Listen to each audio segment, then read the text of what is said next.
If you're already addicted to Facebook, I'm about to make it 5 times worse. My top 5 Facebook apps, today on The Lab with Leo.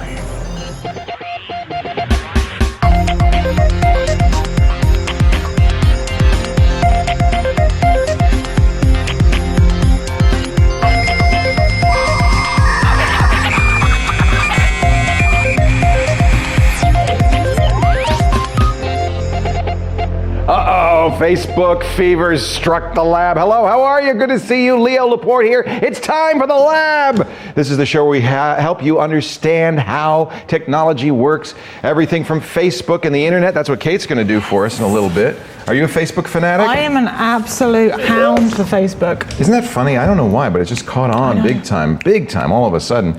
The kids have always been into it, but now us old folks, I don't include you in that group, are into it too. We're going to talk about turning your alarm clock into a USB device. I don't know why, but we'll find out. Franklin Harris is here, our resident hacker. We've got gadgets with Sean. We've got Raj Brar. He's going to show us a way to make a little bit more money and help your users search your site better too. At the same time, also a lot of callers. This is episode 61 of The Lab with Leo. I am Leo Laporte. I forgot to say that. Hi, how are you? I got to see you. You can tell it's me because I'm on the mug, right? So thanks for the clipboard. Let's get our first caller on. Fantastic. Here. Yes? Our first caller is Jonathan from Burnsville in North Carolina, and he is via Skype today. Via Skype? Via Skype. Hello, Jonathan. Thanks, Kate. Hello, Jonathan. How are you? I'm doing good. How are you doing, Leo? I am wonderful. Look at that great picture via Skype. It's amazing. Yeah. I think Skype is probably still, I mean, maybe I'm just a loser, but I still get blown away by what we can do here. I mean, this was when I was a kid in 1965 at the World's Fair in New York City, the AT&T announced picture phones. We'd all have them by the year 2000. Well, it took a little bit longer, but we actually do. And they look great. Look at that. What can I do for you today? Well, me and my buddy and I run a computer repair shop here in Western North Carolina. Cool. And from time to time, we get people coming in that want some of their data backed up onto a CD or a DVD. Yeah. What we're doing, we're coming across problems where we're having to sort through and trying to, it'll fit the 700 megabytes or it'll fit 4.37 gigabytes. We were wondering if there's a program that we can get that will look at the data that we need backed up and basically automatically split them up, that will fit onto either a specified size like a CD or a DVD or something like that.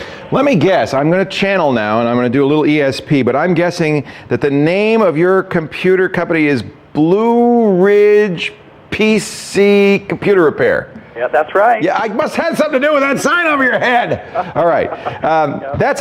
Now you have a specific issue that's a little different from a lot of users, which is when you back up, you don't want to make decisions about what to back up. You're going to want to back up everything, aren't you? Right.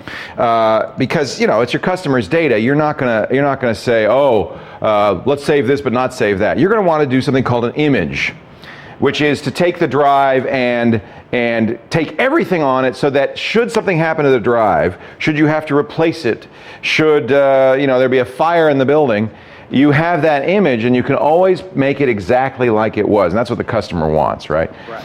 Actually, sometimes the customer doesn't because it's got spyware or viruses or whatever. But in the case where you know what's on the drive is okay, this is how you do it. This is the program I think you want to use. It's wonderful. It'll do exactly what you want. Nowadays with drives being 160 gigabytes, 250 gigabytes, 500 gigabytes, a terabyte, you can't fit it on any optical medium. I mean, you only get even with if you had a Blu-ray burner, which I'm sure you probably don't want to use, but even that's only 50 something gigabytes. So you've really got to do what's called spanning it.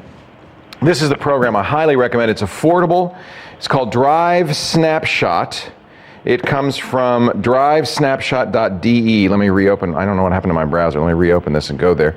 Drivesnapshot.de. And you could try it for free for 30 days, but I think you're going to want to buy it, and it sounds only like $40. This is exactly what it will do. Here's the program here. Backup disk to file. This is what you wanted, because you want to make something that you could specify the file size. In your case, say 650 gigs or megs or 700 megs for a CD or 4.7 gigs for a DVD. And so I'm going to take this image, I'm going to back it up, and here's exactly what you can do. You can say, how select the destination file. How big should the file be? You can totally specify all the information you need.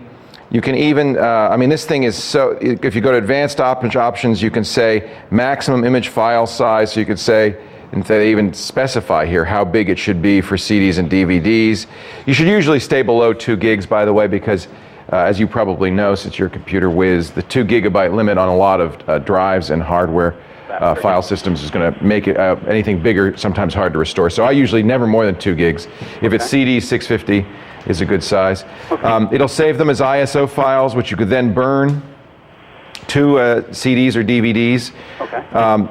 And by the way, it works while Windows is running, which is awesome. You don't have to go out into a DOS partition. It has an Explorer that you can look into the files and take individual files out. It does everything you just specified. I just love this program. It's very affordable. For years I used it. I'm sure you did Norton Ghost, now Symantec Ghost, maybe a Acronis True Image. But this is the one. This is an awesome program. It doesn't do the spanning automatically. You'll have to burn them individually later. So it makes the files the right size, and then you burn them. Now, does that program have the option if I've got the computer on the network, maybe to dump it over the network? Yep. Or? Yep. Oh, wow. Yeah.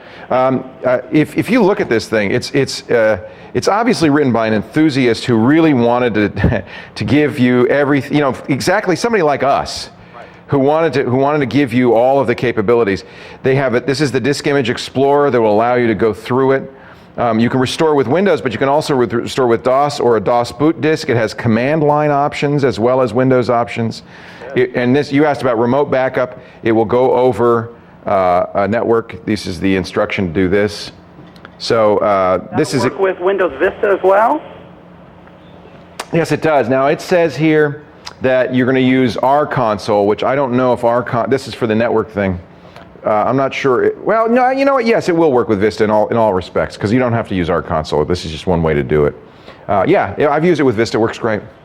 All versions of Windows. DriveSnapshot.de, and I have to give credit where credit's due. This is a Steve Gibson recommendation. He is my personal guru of the hard drive, and this is what he uses. So that's what I said. Oh, I have to try this. All right, Jonathan? All right. Hey, can we get a couple autographs for the shop? Sure. Hang on the line. We'll get your address. We'll send you out some stuff. Great. Thanks, Leo. Hey, thanks, Jonathan. And everybody in North Carolina should go to Blue Ridge PC Computer. Who's that behind you? That was Dave, my other friend. Go see Dave and Jonathan at Blue Ridge PC Computer Repair. Thanks. Take care, Jonathan. Thanks. Bye-bye. We're going to take a break. Coming up, Franklin Harris. He is our resident hacker. Why, he says, why do alarm clocks not have USB ports? I don't know, but he was going to show you how to put one on. You might want to stay tuned for this too, Jonathan. We'll be right back right after this.